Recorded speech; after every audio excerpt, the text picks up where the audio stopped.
नमस्कार मित्रों, RVIS PCS classes में आप सभी का स्वागत है। आज हम भारतीय इतिहास के बहुत महत्वपूर्ण टॉपिक पर चर्चा करेंगे, जो कि बंगाल का विभाजन और स्वदेशी बहिष्कार आंदोलन से संबंधित। चलिए शुरुआत करते हैं। बंगाल का विभाजन लॉर्ड कर्जन के द्वारा किया गया था। बहुत ही विवादास्पद वायसराय कहे जाते हैं लॉर्ड कर्जन महोदय। कर्जन महोदय द्वारा बहुत से कार्य किए गए, लेकिन सबसे विवाद, लड़ाई झगड़ा वाला काम बंगाल का विभाजन है, जो कि 16 अक्टूबर 1905 में हो जाता है। 16 अक्टूबर 1905 से पहले ही बंगाल विभाजन की घोषणा की गई थी। 19 जुलाई को ही घोषणा हो गई थी कि बंगाल का विभाजन 16 अक्टूबर को किया जाएगा। तो बंगाल का विभाजन की जैसे घोषणा होती है, सभी पार्टियां, सभी लोग बंगाल विभाजन का विरोध करते हैं। उसमें भारतीय राष्ट्रीय कांग्रेस भी तो है। तो बंगाल का विभाजन करने का क्या कारण था? कर्जन महोदय कहते हैं, या फिर कंपनी कहती है, अंग्रेजी सरकार कहती है कि बंगाल की जनसंख्या बहुत ज्यादा थी, क्षेत्रफल भी ज्यादा था। बंगाल की जनसंख्या उस समय लगभग 8 साढ़े 8 करोड़ थी, जो कि बहुत ज्यादा थी। और पश्चिम जो बंगाल है उस समय आज का पश्चिम बंगाल नहीं है, बहुत से प्रांत उसमें जुड़े हुए थे। पश्चिम बंगाल में आज का पश्चिम बंगाल हो गया, उड़ीसा हो गया, बिहार हो गया, झारखंड हो गया, राजशाही हो गया, ढाका हो गया, चटगांव हो गया, असम का कुछ भाग हो गया। तो ये सब राज्य मिलकर बंगाल बनाते थे। इतने बड़े क्षेत्र की आबादी भी बहुत ज्यादा थी, जो कि 8 साढ़े 8 करोड़ थी।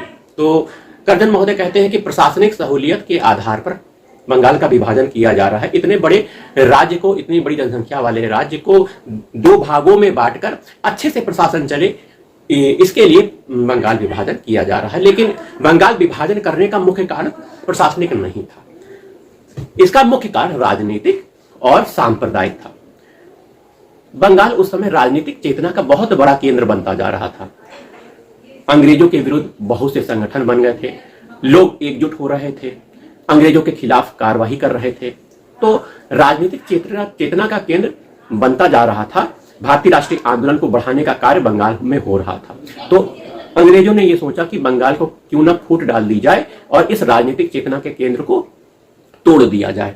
इसलिए बंगाल का विभाजन अंग्रेजों के द्वारा, कर्जन महोदय द्वारा किया गया। वहीं सांप्रदायिक आधार पर भी बंगाल का विभाजन किया गया। हिंदू और मुस्लिम को बांटने का पहला ये जो प्रयास है, पहला ना कहा जाए, अंग्रेज तो करते ही रहते हैं, ये जो प्रयास इन्होंने किया है, यह अंततः 1947 में भारत की आजादी के समय देखने को प्राप्त हो गया। भारत और पाकिस्तान 2 भागों में जो बटा है, वो एक तरह से देखा जाए बंगाल विभाजन का दूसरा रूप है, नया रूप है, आगे चलने वाला परिणाम कहा जा सकता है।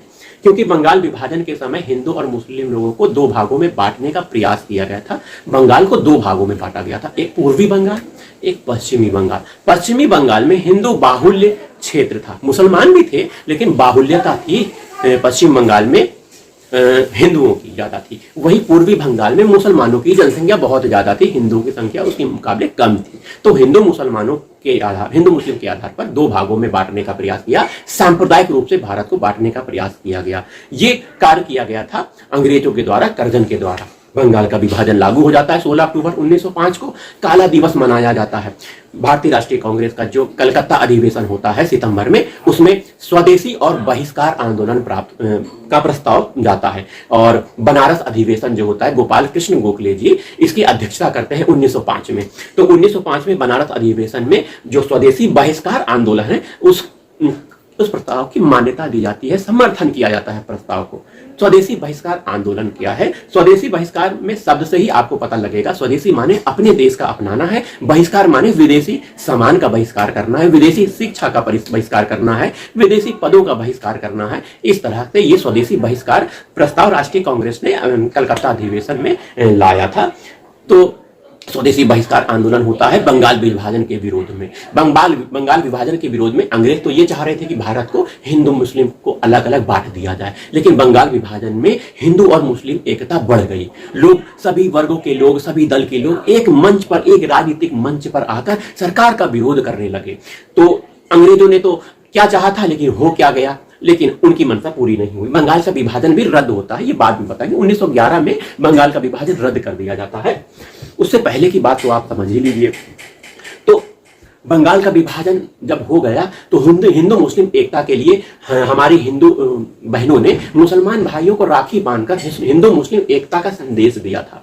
वहीं रविन्द्रनाथ टैगोर जी ने वंदे मातरम, अमार सोनार बंगला, ये सब गान दिया था। वंदे मातरम तो आजादी का बहुत बड़ा, ये स्वदेशी आंदोलन का बहुत बड़ा गीत बन गया था। वंदे मातरम, अमार सोनार सोनार बांग्ला, ये बाद में जब बांग्लादेश बना तो बांग्लादेश का राष्ट्रीय गीत बन गया, या आप गान समझिए, राष्ट्रीय गान या गीत, इसमें थोड़ा कंफ्यूजिंग है। आप जरा कमेंट करके बताइएगा कि राष्ट्रीय गान बना था कि राष्ट्रीय गीत बना था। राष्ट्रीय गीत बना था, आप जरा कंफर्म कर लीजिएगा।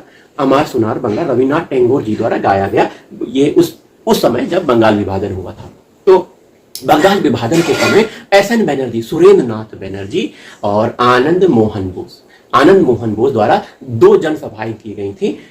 अंग्रेज भारतीयों को एक जगह इकट्ठा होने से मना करते थे, लेकिन इन दोनों लोगों द्वारा, सुरेंद्र नाथ बनर्जी और आनंद मोहन बोस द्वारा बड़ी जनसभाएं की गई, जिसमें एस.एन. बनर्जी की जनसभा में लगभग 75,000 से ज्यादा लोग उपस्थित हुए थे। आनंद मोहन बोस जी के जनसभा में कितने लोग उपस्थित हुए? लगभग 50,000 लोग उपस्थित हुए। तो और बहुत बड़ी जनसंख्या यही कही जाती है। इतने अधिक लोगों को एक मंच में लाने का काम इस बंगाल विभाजन ने किया। ये एकता का प्रतीक है। लोग इकट्ठा होंगे और विद्रोह करेंगे सरकार के खिलाफ, तो सरकार की नींव हिलेगी ही। तो ये काम हुआ। सुरेंद्र नाथ बनर्जी तो बंगाल विभाजन के प्रमुख नेताओं में उभर के आते हैं। बंगाल विभाजन को सुरेंद्र नाथ बनर्जी कहते हैं, या हमारे ऊपर बम की तरह गिरा। क्या बंगाल का विभाजन हमारे जो थोपा गया है वह बम की तरह गिरा। वही बंगाल विभाजन के विरोध में भारत में बहुत जगह विरोध हुआ था। जैसे दिल्ली में सैयद हैदर राजा जी हो गए, दिल्ली में सैयद हैदर राजा, अजीत सिंह हो गए, लाला लाजपत राय हो गए, ये पंजाब में और उत्तर प्रदेश में हो गए। चिदम्बरम पिल्लई महोदय, चिदम्बरम पिल्लई ये मद्रास क्षेत्र में विरोध करते हैं। वहीं तिलक महोदय, बाल गंगाधर तिलक, ये बंबई और पुणे में विरोध करते हैं। किसका? ये बंगाल विभाजन का। तो इस तरह विरोध होता है, स्वदेशी आंदोलन चालू होता है। बंगाल स्वदेशी केमिकल संस्थान बीसी राय द्वारा प्रारंभ की जाती है। स्वदेशी को बढ़ाने के लिए, स्वदेशी वस्त्रों का, स्वदेशी सामान को अपनाने के लिए केमिकल बनाए गए, केमिकल फैक्ट्रियां खोली गई, जिसमें बंगाल स्वदेशी केमिकल फैक्ट्री बीसी राय द्वारा खोली गई। वहीं बहुत से कॉलेज भी कुछ खोले गए थे, ये हमने सुना है, पढ़ा है। तो आप ये बात समझ लीजिए, बंगाल विभाजन एक अंग्रेजों की चाल थी कि भारत को बांटा जाए, राजनीतिक केंद्र जो बन रहा है उसको दबाया जाए। लेकिन भारत में एकता सामने आ जाती है, लोगों के अंदर एकता आ जाती है। लोग हिंदू मुस्लिम और दलगत राजनीति को छोड़कर एक मंच में उपस्थित होकर भारत में अंग्रेजों का विरोध करते हैं बंगाल विभाजन के समय। और अंततः यह बंगाल विभाजन अंग्रेजी सरकार द्वारा 1911 में समाप्त कर दिया जाता है। तो आइए थोड़ा सा फैक्ट आपको हम बताते हैं, जिसको आप लिख भी सकते हैं, लिख कर भी आपको याद हो जाएगा। तो बंगाल विभाजन कब लागू हुआ? तो बंगाल का विभाजन लागू हुआ 16 अक्टूबर 1905 को यह लागू होता है। इसकी घोषणा होती है कब? घोषणा हो गई, पहले घोषणा होती है, यह 19 जुलाई 1905 को यह घोषणा की जाती है कि बंगाल का विभाजन 16 अक्टूबर 1905 को किया जाएगा। बंगाल का विभाजन के समय वायसराय लॉर्ड कर्जन थे, कर्जन महोदय की यह देन थी। मिंटो भी पहले बंगाल विभाजन का खूब समर्थन किया था, है ना, लॉर्ड मिंटो जी। तो कर्जन के समय यह लागू हो गया। तो 16 अक्टूबर का दिन कहा जाता है काला दिवस, ठीक है। वहीं बंगाल विभाजन हो गया। अब सितंबर 1905 में कलकत्ता में कांग्रेस का स्वदेशी एवं स्वदेशी बहिष्कार आंदोलन, यहां प्रस्ताव रूप में देखिए, स्वदेशी एवं बहिष्कार प्रस्ताव पारित किया गया बंगाल विभाजन के विरोध में। यह इंपॉर्टेंट चीज है, सितंबर का समय है, याद रखिएगा, 1 सितंबर 1905 कर लीजिए। अब 16 अक्टूबर को लागू हो गया, जगह जगह इसका विरोध हुआ। प्रशासनिक आधार पर सरकार कहती है, प्रशासनिक आधार पर बंगाल का विभाजन किया गया, जबकि यह राजनीतिक, बंगाल विभाजन का कारण राजनीतिक एवं सांप्रदायिक था, ठीक है, सांप्रदायिक था। वहीं बंगाल विभाजन का विरोध कई जगह हुआ था। जैसे दिल्ली में विरोध करने वाले कौन थे? दिल्ली में बंगाल विभाजन का विरोध का संचालन ये कर रहे थे सैयद हैदर रजा, वहीं अजीत सिंह एवं लाला लाजपत राय समझ लीजिए, लाला लाजपत राय ने ये पंजाब उत्तर प्रदेश में विरोध किया। चिदम्बरम पिल्लई